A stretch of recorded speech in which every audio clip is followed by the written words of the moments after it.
بسم اللہ الرحمن الرحیم۔ محترم ناظرین، السلام علیکم ورحمۃ اللہ وبرکاتہ۔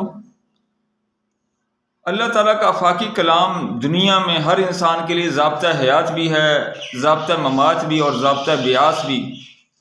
یہ ہر انسان کو دنیا میں جینے کا طریقہ بھی سکھاتا ہے، مرنے کا طریقہ بھی سکھاتا ہے اور قیامت کے دن اٹھنے کا طریقہ بھی سکھاتا ہے۔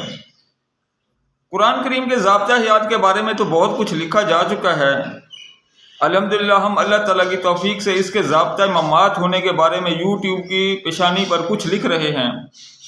اور قرآن کریم کی روشنی میں اللہ تعالیٰ کے بندوں کی خوبصورت اور آئیڈیل اموات پیش کر رہے ہیں۔ جس طرح کوئی شخص اپنی کتاب کے مکمل ہونے پر اس کتاب کا دیباچہ یعنی پیش لفظ لکھتا ہے، اسی طرح ہم اپنی زندگی کی کتاب مکمل ہو جانے پر قرآن کریم کی روشنی میں انسانی اموات کا دیباچہ لکھ رہے ہیں، تاکہ قیامت کے دن یوٹیوب ہمارے حق میں یہ گواہی دے سکے کہ اے اللہ، اس بندے کو معاف فرما دے کہ اس نے دنیا میں میری پیشانی پر اپنے فانی ہونے اور تیرے لازوال اور لافانی ہونے کا اقرار کیا تھا، اور جب دنیا کی ہر چیز اپنے اپنے انداز میں تیری تسبیح بیان کر رہی تھی تو اس شخص نے بھی اپنی زبان میں تیری تسبیح بیان کی تھی۔ یاد رکھیں، قرآن کریم میں ایک آیت وَيَوْمَ يَقُومُ الْأَشْهَادُ، اور جس دن گواہ کھڑے ہو جائیں گے ہے۔ اس آیت کا مطلب یہ ہے کہ جب دنیا میں بہت سی اشیاء، مثلا زمین، انسان کا وجود، اس کے اعضاء یعنی زبان، ہاتھ، پاؤں، کرامن کاتبین، فرشتے، وقت، جگہ، اور یہ انسان جو ہے، باقی جو ہے جتنے بھی جو ہے رسول اور بہت سے جہاں دوسرے بہت سے گواہی دیں گے، وہیں ان گواہوں میں سب سے جدید ترین گواہ یوٹیوب بھی ہوگی، جو قیامت کے دن اللہ تعالیٰ کو یہ بتائے گی کہ فلاں شخص مجھ پر فلاں کام کر رہا تھا۔ اس لیے یوٹیوب پر کوئی بھی کام کرنے سے پہلے انسان کو خوب سوچ لینا چاہیے کہ آج میں یوٹیوب پر جو کام کر رہا ہوں وہ کل قیامت کے دن میرے لیے انعام کا باعث بنے گا یا وبال کا۔ جس طرح قیامت کے دن ہر شخص کا وجود گواہی دے گا اور یہ گواہی جو ہے اسے پکڑا دے گی یا چھڑا دے گی، اسی طرح قیامت کے دن یوٹیوب گواہی دے کر یا تو انسان کو پکڑا دے گی یا چھڑا دے گی۔ ایک صاحب نے مجھے کہا کہ آپ موت کے بارے میں اتنا کیوں لکھتے ہیں؟ میں نے کہا کہ اس لیے کہ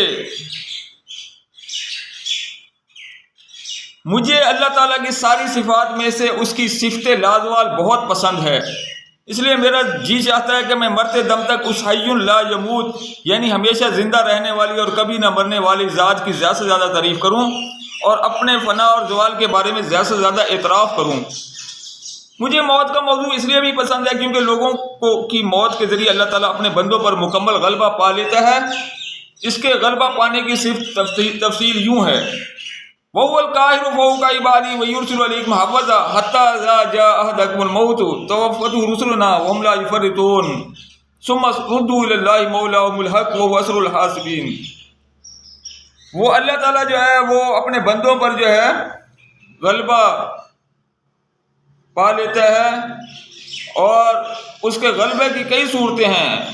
ایک صورت تو یہ ہے کہ وہ بندوں کو جو ہے ان پر جو محافظ نگران بھیجتا ہے، فرشتے محافظ بھیجتا ہے، یہاں تک کہ جب اس کی موت آ جاتی ہے تو اس کو ہمارے جو ہے دوسرے فرشتے جو ہے وہ اس کی جو روح قبض کر لیتے ہیں، اور وہ اس کی روح قبض کرنے میں کوئی کمی بیشی نہیں کرتے، نہ تو کوئی دیر کرتے ہیں اور نہ جلد بازی کرتے ہیں۔ ثم ردوا الی اللہ مولاہم الحق، پھر ان کو جو ہے سچے اللہ تعالیٰ جو ہے ان کے جو اصل مالک جو ہے اس کی طرف لوٹائے جائیں گے، وہ اسرع الحاسبین، وہ بہت تیزی سے حساب لینے والا ہے، یعنی یہ دن بہت قریب آ رہا ہے، یعنی ہر بندے کی انسان کی موت جو ہے وہ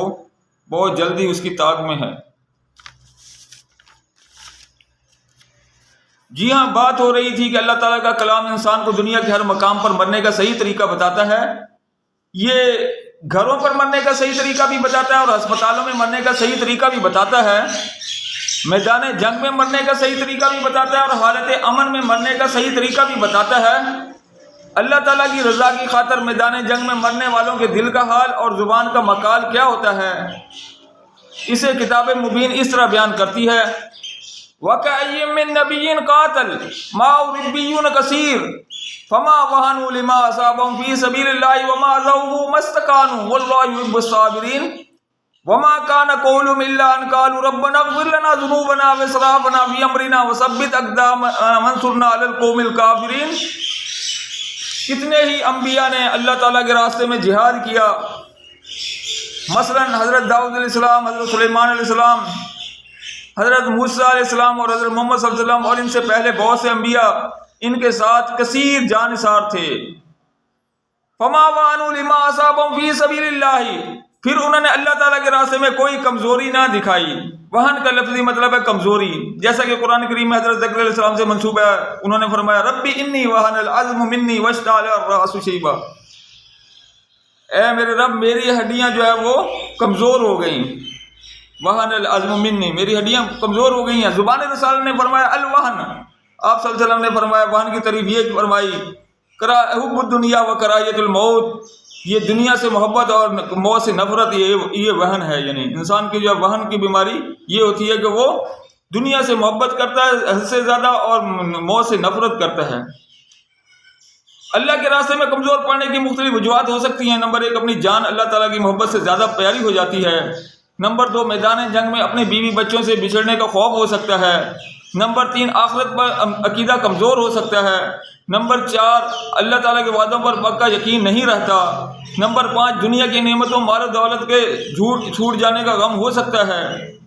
وہ چیزیں جو انسان کو اللہ تعالیٰ کی محبت میں جان دینے کے لیے وہن یعنی کمزوری پیدا کرتی ہیں، ان سب کا اللہ تعالیٰ نے کتاب مبین میں ایک ہی آیت میں اس طرح اکٹھا ذکر فرمایا ہے: قُلْ إِنْ كَانَ آبَاؤُكُمْ وَأَبْنَاؤُكُمْ وَإِخْوَانُكُمْ، یہ پوری آیت جو ہے اس میں جو اللہ تعالیٰ نے یہ بتایا کہ یعنی تمہارے باپ اولاد جو ہے اور جو مال جو ہے جن کا تمہیں جو ہے خرچہ ہے ضائع ہونے کا، اور تجارت جو ہے اس میں جو ہے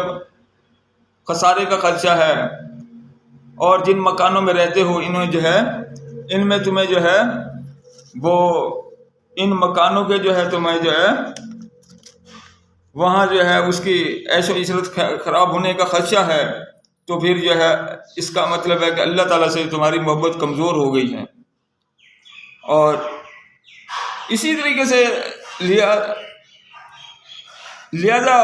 فما وہنوا لما اصابهم فی سبیل اللہ کا مطلب یہ ہے کہ ان کے دل کا معاملہ اللہ تعالیٰ کے ساتھ یہ تھا کہ موت سے نہ ڈرے، یعنی شہید ہونے والوں نے اپنے غم جان کے جانے کا غم نہ کیا، اور غازیوں نے اپنے ساتھیوں کی شہادت پر آہو بکا نہ کی، اور انہوں نے اپنے دل کے قبلہ کا رخ اللہ تعالیٰ کی طرف ہی رکھا۔ وما ضعفوا، اور انہوں نے بزدلی یا پیٹھ نہ دکھائی، میدان جنگ سے نہ بھاگے، موت سے نہ بھاگے، موت کا زخم پیٹھ پر نہ کھایا بلکہ اپنے سینے پر کھایا۔ وما استکانوا، اور انہوں نے دشمن کے سامنے ہتھیار نہ ڈالے، اور اللہ تعالیٰ کے دین کی اور اس کے رسول اللہ صلی اللہ علیہ وسلم کے دین کی آبرو کو بٹا نہ لگایا، اور ان کے بارے میں لوگ یہ نہ کہہ سکے کہ دیکھو انہیں اپنی جان اللہ اور رسول اللہ صلی اللہ علیہ وسلم کی محبت سے زیادہ پیاری ہے، اور وہ اللہ کی محبت میں آگے ہی آگے بڑھتے چلے گئے، اور انہوں نے کشتوں کے پشتے لگا دیے۔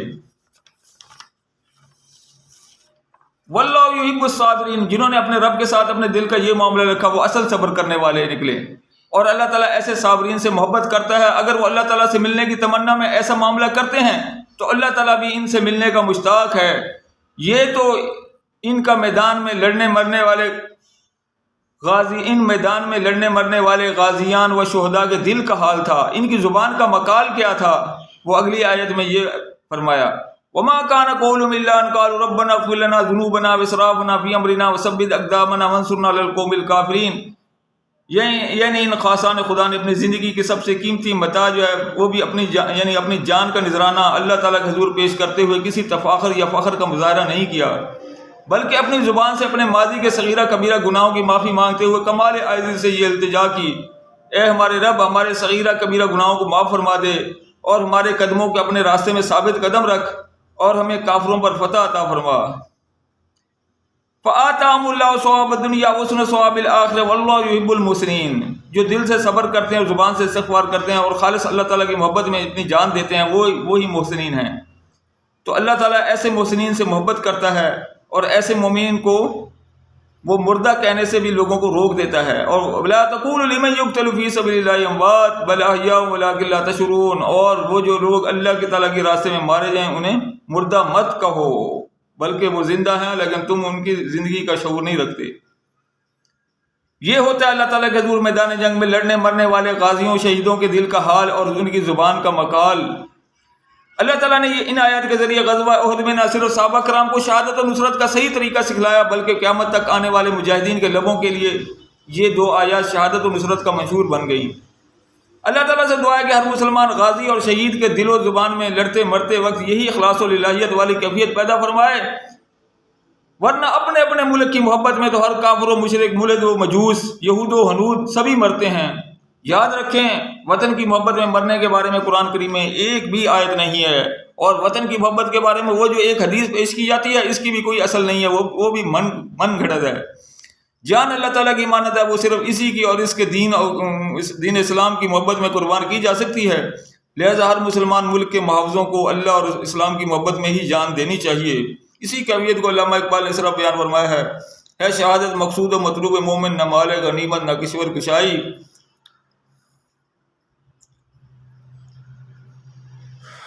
مقصود و مطلوب مومن جو ہے وہ مومن کی، ہر مومن کی جو ہے وہ شہادت ہوتی ہے، یعنی یہی ہے اللہ تعالیٰ کے جو ہے کلمہ جو ہے اس کی بلندی کے لیے اپنی جان دینا، یا پھر فتح و نصرت حاصل کرنا، یا اللہ کا دین جو ہے اللہ کی زمین پر قائم کرنے کے لیے جو ہے جد و جہد کرنا۔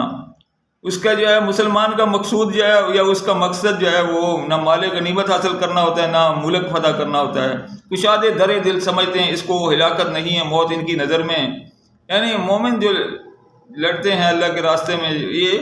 موت کو جو ہے وہ اپنے دل کا دروازہ کھلنے کا ایک ذریعہ سمجھتے ہیں،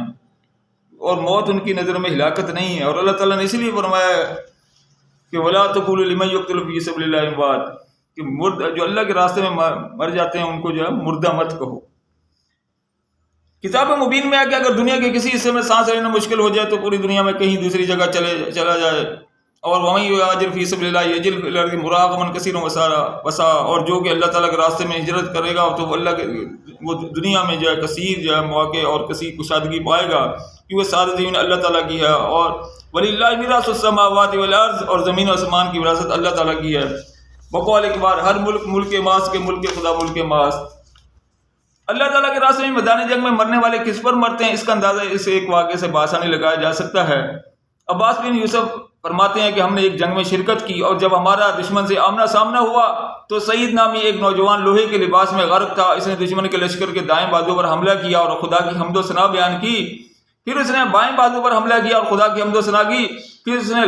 لشکر کے وسط میں حملہ کیا اور اللہ تعالیٰ کی حمد و ثنا کی، پھر اس نے اپنے آپ سے مخاطب ہو کر کہا قد کنت ارجو ورجائے لم یخب اللہ یضیع الیوم قدی وتاب، میں ہمیشہ ایک آرزو کیا کرتا تھا اور میری آرزو کبھی نامراد نہیں ہوئی، کیونکہ مجھے یقین تھا کہ ایک دن ایسا آئے گا جب میری اللہ تعالیٰ کی محبت میں اٹھائی گئی مشقتیں رنگ لائیں گی۔ آسن بمولاک یا سعید ظنا ھذا الذی کنت له تمنا، آج اپنے اللہ کے بارے میں اپنی نیت کو ٹھیک کر، یہ تو وہی دن آ گیا جس کی تو تمنا کیا کرتا تھا۔ اسی اثنا میں اللہ تعالیٰ نے اس کی طرف ایک روح کا رخ روشن کر دیا تو وہ نوجوان دوبارہ بولا تنہا یا حور الجنان عنا ما لکی قاتلنا ولا قتلنا، اے جنت کی حور تو میرے سامنے سے ایک طرف ہٹ جا، ہم نہ تو تیری وجہ سے مارتے ہیں نہ اور نہ تیری وجہ سے مارے جاتے ہیں، لیکن الی سیدنا اشتقنا قد علم السر وما اعلنا، بلکہ ہم تو صرف اپنے مالک سے ملاقات کا شوق رکھتے ہیں جو بے شک ہمارے دلوں کی نیتوں کو بھی جانتا ہے اور ہماری زبان کے الفاظ کو بھی جانتا ہے۔ یا حور ارجی الی الجنان واسرعی لا تطمعی لا تطمعی لا تطمعی، اے حور اب واپس جنت کی طرف چلی جا، پھر جلدی سے چلی جا، اور میری امید نہ رکھ اور میری امید نہ رکھ اور میری امید نہ رکھ۔ کتاب حوالہ کتاب صفت الصفوہ جلد نمبر 4 صفحہ نمبر 422، طبع بیروت لبنان ایڈیشن 1986۔ یہ مقرب لوگوں کا حال ہے جو میدان جنگ میں سوائے اللہ تعالیٰ کی رضا اور اس کے دیدار کے اور کچھ نہیں چاہتے۔ قرآن کریم میں ایسے لوگوں کو محسنین کہا گیا ہے۔ جو اس کا ذکر ہم نے یہ کہا کہ وقعی من نبی قاتل کے آخر میں جو وہ محسنین ہیں جو میدان جنگ سے جو ہے نہ کمزوری دکھاتے ہیں، نہ بھاگتے ہیں، نہ ہتھیار ڈالتے ہیں، اور زبان سے استغفار کرتے ہیں، اور اللہ تعالیٰ سے جو ہے اس پر جو ہے عاجزی کا اظہار کرتے ہیں، اور اللہ تعالیٰ کی جو ہے اس جان قربان کرنے کو بھی اللہ تعالیٰ کی طرف سے ہی ایک نعمت سمجھتے ہیں، وہ محسنین ہیں۔ اس لیے اللہ تعالیٰ نے واللہ یحب المحسنین، اور ایسے لوگوں سے اللہ محبت فرماتا ہے جو اس طریقے سے میدان میں جو ہے مرتے ہیں اور لڑتے ہیں اور شہید ہوتے ہیں۔ محسنین سے نچلے درجے کے وہ لوگ بھی جو اللہ تعالیٰ کے ساتھ معاملہ کرتے ہیں، انہیں قرآن کریم نے عاملین یعنی معاملہ کرنے والے کہا ہے۔ ان کے معاملہ کی عکاسی قرآن کریم اس طرح کی گئی ہے، ان اللہ اشتری من المؤمنین انفسهم واموالهم بان لهم الجنہ، بے شک اللہ تعالیٰ نے جو مومنوں سے جو ہے ان اللہ اشتری من المؤمنین من انفسهم اموالهم بان لهم الجنہ، اللہ تعالیٰ نے جو مومنوں سے جو ہے ان کی جان اور مال خرید لیے ہیں۔ یہ تجارت ہے، یہ معاملہ ہے، لین دین ہے۔ یہ بھی اللہ تعالیٰ کے کچھ لوگ ایسے بندے ہیں جو معاملہ کرتے ہیں، یعنی وہ جنت کی آرزو میں لڑتے ہیں، یہ دوسرے درجے کے لوگ ہیں۔ یقاتلون فی سبیل اللہ ویقتلون ویقتلون، وہ جو ہے اللہ کے راستے میں لڑتے ہیں، پھر وہ مارتے ہیں اور مارے جاتے ہیں، دونوں میں سے ایک بات ہوتی ہے۔ وعدن علیہ حقا فی التوراۃ والانجیل والقرآن، اور یہ وعدہ جو اللہ تعالیٰ نے جو ہے یہ جنت کا جو وعدہ کیا ان سے، یہ سچا وعدہ ہے، یہ تورات میں بھی ہے، انجیل میں بھی ہے، قرآن میں بھی ہے۔ ومن اوفی بعہدہ من اللہ فاستبشروا ببیعکم الذی بایعتم بہ، اور جو کوئی جو اللہ تعالیٰ سے جو ہے یہ عہد پورا کر دے کہ اپنی جان اللہ کے راستے میں قربان کر دے، تو پھر اس فاستبشروا ببیعکم الذی بایعتم بہ، یہ جو معاملہ تم نے کیا، یہ جو اللہ تعالیٰ سے خرید و فروخت کیا، اس پر خوش ہو جاؤ، یہ اچھی تجارت ہے، یہ اچھا ہے، یہ بہت اچھا معاملہ ہے۔ کیوں اچھا ہے؟ کیونکہ فانی دنیا دے کر آخرت کی عبدالآباد زندگی تم نے خرید لی۔ اس لیے اللہ تعالیٰ نے فرمایا اس جو ہے وعدے سے، اس جو ہے معاہدے سے خوش ہو جاؤ، یہ جو معاہدہ کیا یہ بھی بہت اچھا ہے۔ وہ جو محسنین کا ہے اس کی تو بات ہی کچھ اور ہے، لیکن یہ بھی اچھا ہے، یعنی جو اس کی استعداد رکھتا ہے پہلے محسنین بننے کی، محسن بن جائے، جو یہ معاملہ کرنے والے لوگ ہیں ان میں شامل ہو جائے، وہ بھی اچھا ہے، ان کے لیے بھی خوشخبری ہے۔ فاستبشروا ببیعکم الذی بایعتم بہ،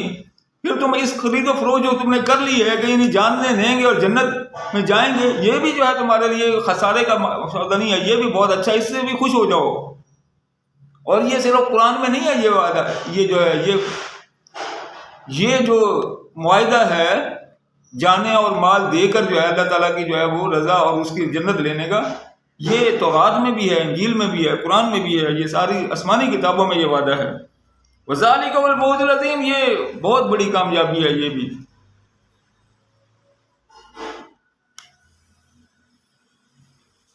باقی ان دونوں قسموں کے علاوہ جو بھی میدان میں مرتے ہیں وہ اللہ تعالیٰ کی رضا کے لیے نہیں مرتے، بلکہ وہ مطلوب نہیں ہے، مقصود نہیں ہے۔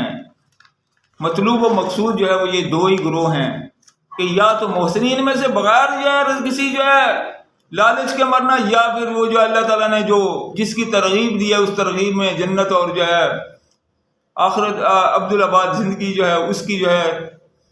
اس کی رغبت کے ساتھ مرنا، یہ ہے۔ اللہ تعالیٰ سے دعا ہے کہ وہ جو ہے میدان میں جو ہے